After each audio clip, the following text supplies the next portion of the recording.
Hello friends, मी Sangeeta Pradeep Jadhav, H.N.. College Karad, व्यवसाय शिक्षण विभाग। आजच्या आपल्या टॉपिक लेक्चरमध्ये आपण लोन्स अँड ॲडव्हान्सेसच्या अगेन्स्ट क्षतिपूर्ती म्हणजे काय याच्याची आपण या संदर्भात माहिती घेणार आहोत। म्हणजे जेव्हा आपण कर्जांची प्रकरणं करत असतो तेव्हा या अशा काही बाबी त्याच्यामध्ये अस्तित्वात येतात की जेणेकरून त्या बँकेच्या दृष्टिकोनातून किंवा कर्जदाराच्या दृष्टिकोनातून उपयोगाच्या महत्त्वाच्या असतात। आता भारतातील करार कायदा त्याच्यामध्ये पहिला जो आहे इंडेमनिटी, तर त्यालाच क्षतिपूर्ती म्हणतात। तर भारतातील करार कायद्यातील 129व्या कलमामध्ये क्षतिपूर्ती या संकल्पनेची व्याख्या दिलेली आहे। तर ती कशी व्याख्या आहे?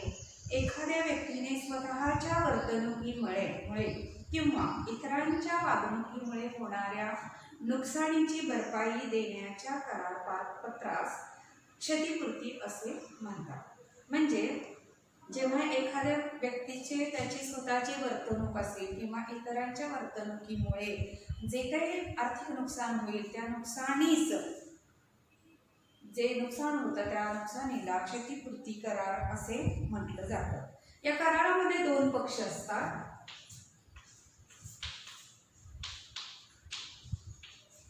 समजा अ आणि ब असे दोन पक्ष आहेत। तर हा जो आहे तो वचन देणारा आहे त्याला क्षतिपूर्ती दाता असे म्हणतात। हा अ आहे, हा वचन देणारा आहे त्याला क्षतिपूर्ती दाता असे म्हणतात।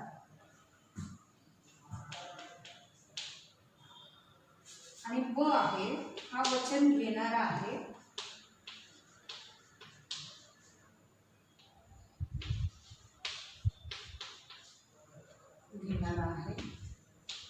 याला क्षतिपूर्ती धारक असे म्हटलं जातं।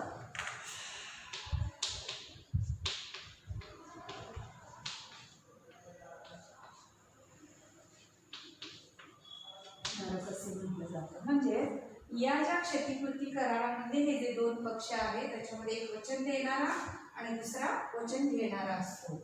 या दोघांमध्ये जेव्हा एखादा करार केला जातो, हा जो क्षतिपूर्ती दाता किंवा क्षतिपूर्ती धारक यांच्यामधला जो काही करार आहे होतो यांच्या स्वतःच्या वर्तणुकीमुळे किंवा याच्याही वर्तणुकीमुळे जो काही करारास नुकसान होईल त्या करारास क्षतिपूर्ती करार असं म्हटलं जातं।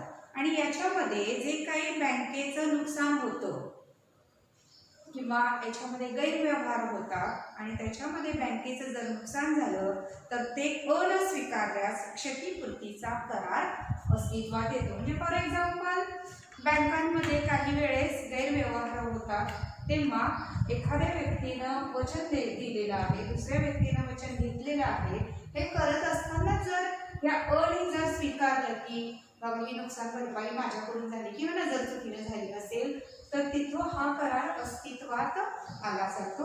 थोडक्यात क्षतिपूर्ती कराराचा जो काही मुख्य हेतू आहे ती क्षतिपूर्ती धारकाची नुकसान भरपाई क्षतिपूर्ती दात्याकडून वसूल करण्याचा हेतू आहे। या व्यक्तीकडून या व्यक्तीला जर नुकसान झाल्यास तर ह्या व्यक्तीने ह्या ज्या क्षतिपूर्ती धारकास या क्षतिपूर्ती दात्याने नुकसान भरपाई भरून देण्याचा जो काही करार अस्तित्वात येतो त्याला क्षतिपूर्ती करार असं म्हटलं जातं। दुसरा आहे, याच्यामध्ये याचे काही प्रकार दिलेले आहेत।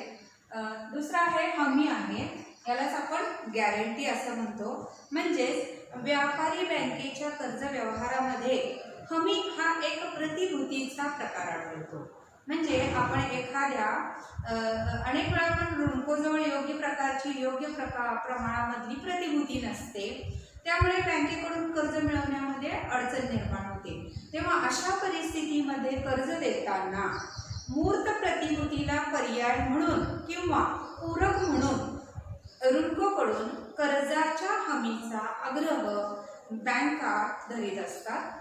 आणि भारतातील करार कायद्यामध्ये हमी या संकल्पनेची व्याख्या अशा पद्धतीची केलेली आहे एखाद्या व्यक्तीने दिलेले वचन पूर्ण करण्यात किंवा दायित्व फेडण्यात कसूर केल्यास त्याच्या वतीने वचन पूर्ण करण्याचा किंवा दायित्व फेडण्याचा जो काही करार आहे त्यालाच हमी असं म्हटलेलं आहे.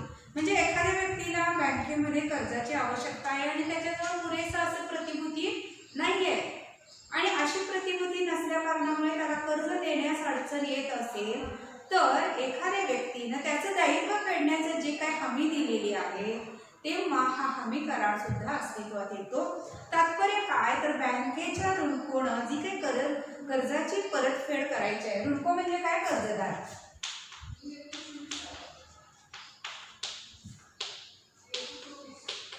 आणि या जर ऋणकोनं जे काही कर्ज घेतलेलं आहे आणि या कर्जासाठी त्याच्याकडे विशिष्ट प्रकारची प्रतिभूती जर अस्तित्वात नसेल तर त्या व्यक्तीची जी काही हमी घेतलेली आहे त्या दुसऱ्या व्यक्तीने घेतलेली आहे, मग ते कर्ज समजा या ऋणकोनं नाही फेडलं तर ते कर्ज फेडण्याची जबाबदारी कोणाची येऊ शकते, ज्याने हमी घेतलेली आहे, ज्याने दायित्व घेतलेलं आहे त्याची जबाबदारी येते कर्ज फेडण्याची. म्हणजे साधारणपणे ते कर्ज फेडण्याचे दायित्व त्या ऋणकोकडे जाते. तर अशा पद्धतीमध्ये जे काही कर्जाची परतफेड करण्यामध्ये हयगय जर केली तर कर्ज फेडण्याची तिसऱ्या व्यक्तीने घेतलेली जबाबदारी म्हणजेच हमी असे होय. आता याच्यामध्ये 3 पक्ष येतात, अ, ब आणि क. अ हा ऋणको आहे, ब बँक आहे आणि हा दायित्व स्वीकारणारा व्यक्ती आहे. म्हणजे हे याची कर्ज फेडण्याची जी काही दायित्व स्वीकारलेलं आहे यालाच इथे हमी करार अस्तित्वात येतो. अशा पद्धतीने याच्यामध्ये 3 पक्ष आहेत. तसंच या कार्यकृतीच्या करारातून जे काही निर्माण होणारे दायित्व आहे ते फेडण्यासाठी विशिष्ट स्थावर मालमत्तेवरील हक्काच्या हस्तांतरणास गहाण असंही म्हटलेलं आहे.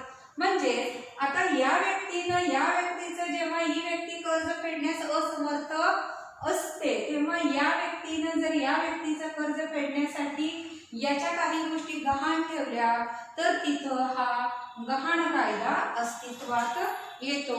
म्हणजे त्याचं जे काय हस्तांतरण केलं जातं दायित्व फेडण्यासाठीचं त्या हस्तांतरणास गहाण असं म्हटलं जातं, गहाण असं म्हटलं जातं. तर अशा प्रकारचं जे गहाण या प्रभार प्रकारामध्ये ऋणको आपल्या मालकीची स्थावर मालमत्ता धनकोला प्रतिभूती म्हणून देण्याचा करार करतो. तसेच स्थावर करारातून प्रतिभूती म्हणून कार्यकृती स्वरूपामध्ये कायदेशीर प्रतिफल घेण्यास मालमत्तेवरील हक्काचे हस्तांतरण करण्यात येते. म्हणजे या व्यक्तीचं कर्ज फेडण्याची जबाबदारी या व्यक्तीनं जर हमी घेतलेली असेल तर याच्या जवळची जी काही याच्या कर्जाच्या स्वरूपामध्ये मालमत्ता हस्तांतरित करून ती गहाण ठेवली जाते आणि हा जो करार अस्तित्वात येतो या कराराच्या अस्तित्वातून या व्यक्तीचं कर्ज परतफेड करण्यासाठी ही व्यक्ती जबाबदार असू शकते. यालाच हस्तांतरण म्हटलेलं आहे. तसेच याच्यामध्ये जे काही हमीचे प्रकार आहेत त्याच्यामध्ये 3 प्रकार अस्तित्वात आहेत. एक विशिष्ट हमी आहे ज्याला आपण स्पेशल गॅरंटी असं म्हणतो. ऋणको आणि धनको यांच्यातील एकाच व्यवहारापुरता मर्यादित हमी करार केल्यास त्यास विशिष्ट हमी करार असं म्हटलं जातं. म्हणजे धनको आणि ऋणको यांच्यातील व्यवहारामधली एक मर्यादित करार, याला मर्यादित करारालाच काय म्हटलेलं आहे, विशिष्ट करार असं म्हटलेलं आहे. कारण तो जो व्यवहार आहे तो तेवढ्या पुरताच मर्यादित आहे. पुन्हा त्यांनी अनेक व्यवहार केले तर त्या व्यवहाराला तो जो कोणी दायित्व फेडणारा आहे तो जबाबदार असू शकत नाही. त्याच व्यवहारापुरता तो जबाबदार असू शकतो. त्यामध्ये हमीदाराचं जे काही दायित्व आहे हा कोण आहे, हक्क आहे हा हमीदार आहे. याचं जे दायित्व आहे हा मर्यादित दायित्व आहे असं आपण म्हणू शकतो. तर अशा पद्धतीनं हे जे विशिष्ट व्यवहारापुरतं जे काही मर्यादित दायित्व आहे, जसे एखाद्या व्यक्तीने बँकेकडून 5,000 रुपये जर कर्ज काढलेलं असेल आणि त्या कर्जाच्या परतफेडीची हमी या व्यक्तीने घेतलेली असल्यास जेव्हा त्याचं जे 5,000 रुपयाचं कर्ज फेडलं जातं त्यानंतर या व्यक्तीचा त्या बँकेशी कोणताही संबंध राहत नाही, कारण याचा फक्त त्या 5,000 रुपयासाठी मर्यादित असा त्यांनी हमी घेतलेली होती आणि ह्या व्यक्तीनं ते दायित्व फेडण्यासाठीही काही गोष्टी केलेल्या असतात आणि हे करत असताना अची सुद्धा त्यांनी काय घेतलेली असते, परवानगी घेतलेली असते। एक प्रकारे तो अला मदत करत असतो हा हमीदार, म्हणून त्याचा हा जो करार आहे तो मर्यादित करार असा आपण म्हणू शकतो। नंतर जर त्यांनी नवीन कर्ज काढलं, जर या व्यक्तीनं पुन्हा नवीन कर्ज काढलं तर या व्यक्तीची कुठलीही जबाबदारी राहत नाही। दुसरं आहे सतत हमी। सतत हमी म्हणजे कंटिन्यू गॅरंटी सपोज, म्हणजे याच्या अगदी विरुद्ध, विशिष्ट हमीच्या विरुद्ध अगदी सतत हमी म्हणजे ऋणको आणि धनको यांच्यातील कर्ज व्यवहाराशी जो हमी करार निगडीत असल्यास सतत हमी करार अस्तित्वात येतो। म्हणजे इथे कसा हा जो हमीदार आहे तो फक्त 5,000 पुरता मर्यादित होता, तसं इथे घडत नाही। इथे ऋणको आणि धनको यांच्यातील हा सतत हमी करार अस्तित्वात आल्या कारणामुळे कर्जाची जी ऋणकोने काढलेल्या कर्जाची जी कमाल रक्कम आहे आणि कर्जाची कमाल मुदत आहे याच्यामध्ये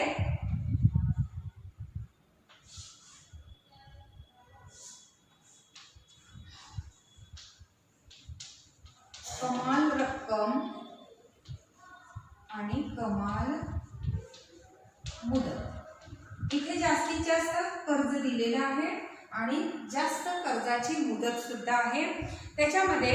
म्हणजेच कमाल रक्कम आणि कर्जाची कमाल मुदत यासाठी सतत हमीदार असल्याचे हमीपत्रात नमूद करण्यात येते। म्हणजे हा जो ओ ग क हे जे 3 पक्ष आहेत, हा जो क आहे हा याचा कर्ज मिटेपर्यंत हा हमीदार सतत हमीदार असणार आहे।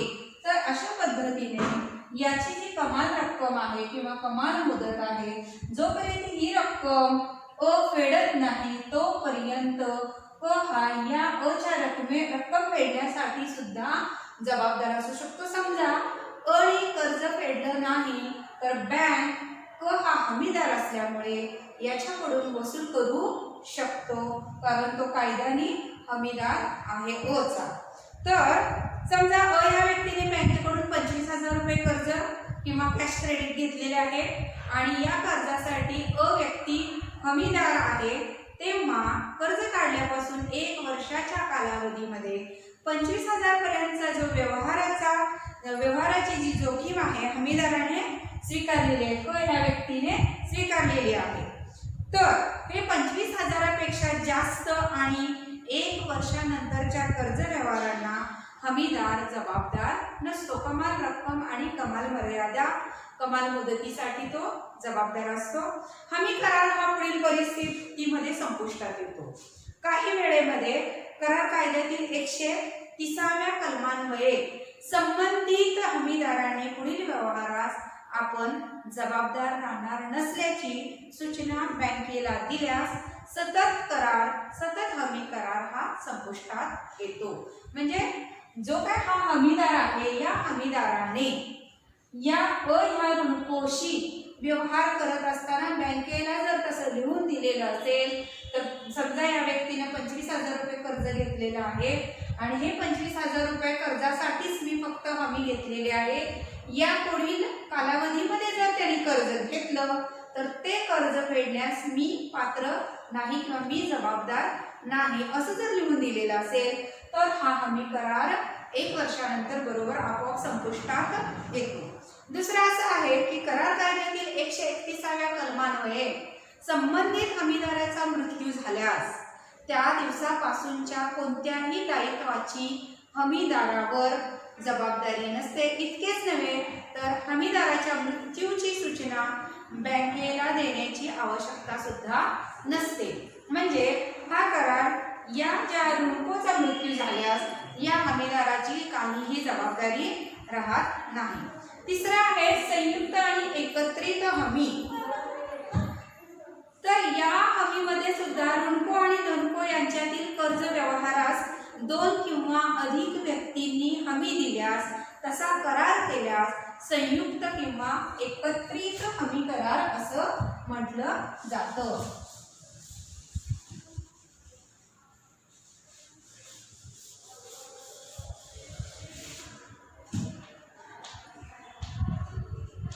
या करारामध्ये 2 किंवा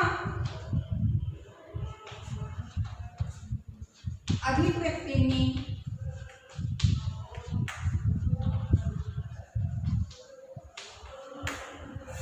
दायित्व फेडण्याची जबाबदारी घेतली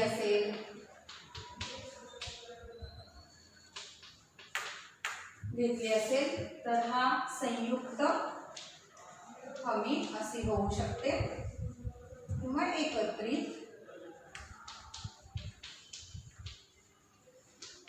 असू शकते. म्हणजेच पहिल्या करारामध्ये दोन पक्ष आहेत, दुसऱ्या करारामध्ये 3 पक्ष आहेत आणि या करारामध्ये ऋणको आहे, धनको आहे आणि जे काही म्हणजेच अ हा ऋणको आहे, ब हा धनको आहे आणि क मध्ये 2 किंवा त्यापेक्षा जास्त हमीदार असू शकतात.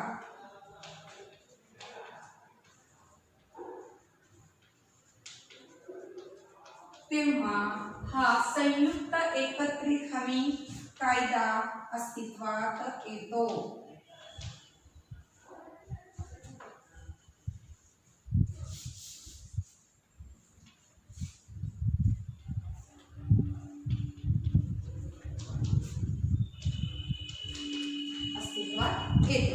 तर हा जो संयुक्त हमी करार आहे, या कराराअंतर्गत हमी करार प्रत्यक्षात कशा प्रकारचा करण्यात आला आहे त्यावरून दायित्वाचे स्वरूप ठरविले जाते.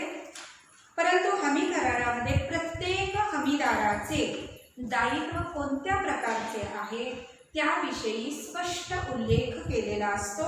या कायद्यातील 43व्या कलमामुळे दायित्वाचे स्वरूप संयुक्त आणि एकत्रित असल्याचे बँकेला गृहीत धरता येते. हमीदाराचे जे दायित्व आहे भारतातील कायद्यातील 128व्या कलमानुसार हमी करारात विरुद्ध अशा कोणत्याही तरतुदी नसतील तर हमीदाराचं दायित्व प्रमुख ऋणकोंच्या दायित्वाशी हमीदार याचे दायित्व हे सारखेच असते. एखाद्या ऋणकोकडून जेवढी रक्कम कायद्याने वसूल करता येते तेवढ्या संपूर्ण रकमेचे दायित्व हमीदारावर असते. बँकिंग व्यवसायातील मूर्त स्वरूपातील जी काही प्रतिभूती आहे त्या प्रतिभूतीचा प्रभाव निर्माण करण्याचे महत्त्व लक्षात घेतल्यानंतर प्रभार निर्माण करण्याच्या प्रमुख पद्धतीची आवश्यकता असते. तर अशा पद्धतीने या ज्या 3 ज्या हमीच्या पद्धती आहेत त्या आपण पाहिलेल्या आहेत. याच्यावरती बोर्डासाठी एक प्रश्न विचारलेला असतो, हमी म्हणजे काय सांगून हमीचे प्रकार स्पष्ट करा. मागच्या वर्षामध्ये हा प्रश्न बोर्डाला येऊन गेलेला आहे, त्यामुळे बोर्डाच्या दृष्टिकोनातून हा प्रश्न थोडासा महत्त्वाचा आहे. याच्यामध्ये अजून एक प्रश्न विचारला जातो, याच आता जे आपण शिकलो त्याच्यावरतीच एक असा प्रश्न विचारला जातो, क्षतिपूर्ती आणि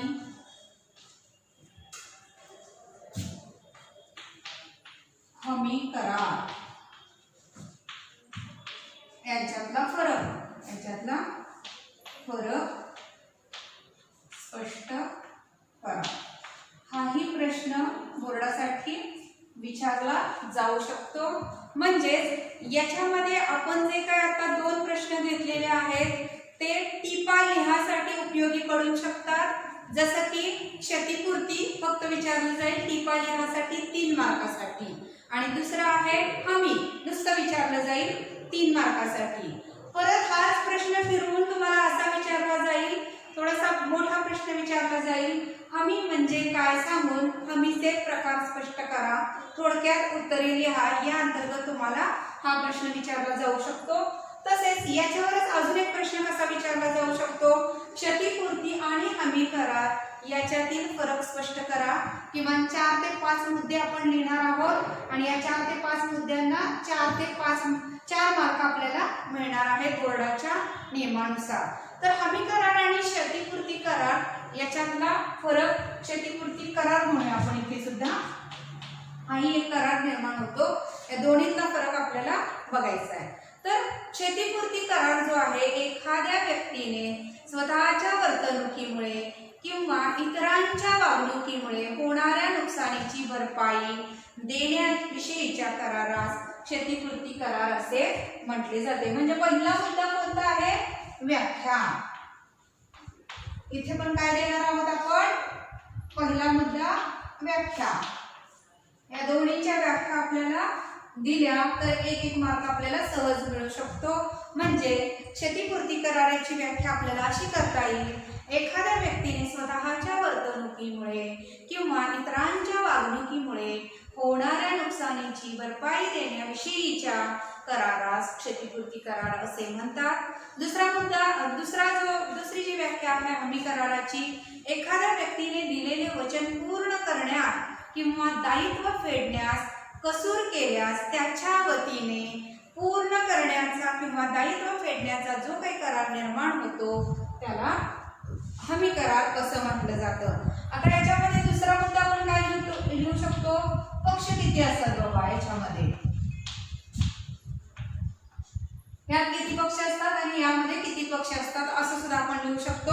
हा, क्षतिपूर्ती करारामध्ये 2 पक्ष असतात आणि हमी करारामध्ये सुद्धा 2 पक्ष असतात, 2 करार असतात. आणि क्षतिपूर्तीमध्ये 2 पक्ष असतात पण 1 करार असतो. 2 पक्ष 1 करार, आणि इथे 2 पक्ष 2 करार. असा आपल्याला एक मुद्दा लिहिला तर 1 मार्क आपल्याला सहज मिळू शकतो. तिसरा मुद्दा आहे, क्षतिपूर्ती करारामध्ये दाता आणि क्षतिपूर्ती धारक असे 2 पक्ष असतात. याच्यामध्ये दाता आणि म्हणजेच आपण असं म्हणूया क्षतिपूर्ती दाता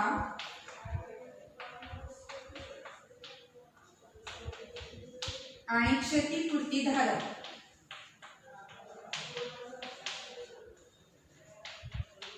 असे 2 पक्ष असतात,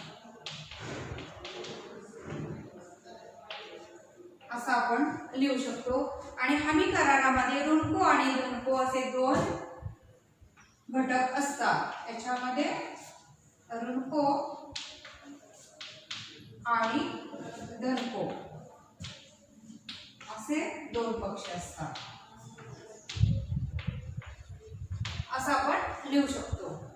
तर यानुसार आपण अजून याच्यामध्ये 2 मुद्दे ऍड करू शकतो. हमी करारानुसार किंवा करारानुसार क्षतिपूर्ती दात्याचे दायित्व प्राथमिक आणि स्वतंत्र असते. क्षतिपूर्ती दात्याचे दायित्व काय आहे, प्राथमिक आणि स्वतंत्र असते. असाही मुद्दा आपण लिहू शकतो. दुसरा आहे, हमी करारानुसार हमीदाराची जबाबदारी इथे दुय्यम स्वरूपाची असते. इथे जबाबदारी दुय्यम स्वरूपाची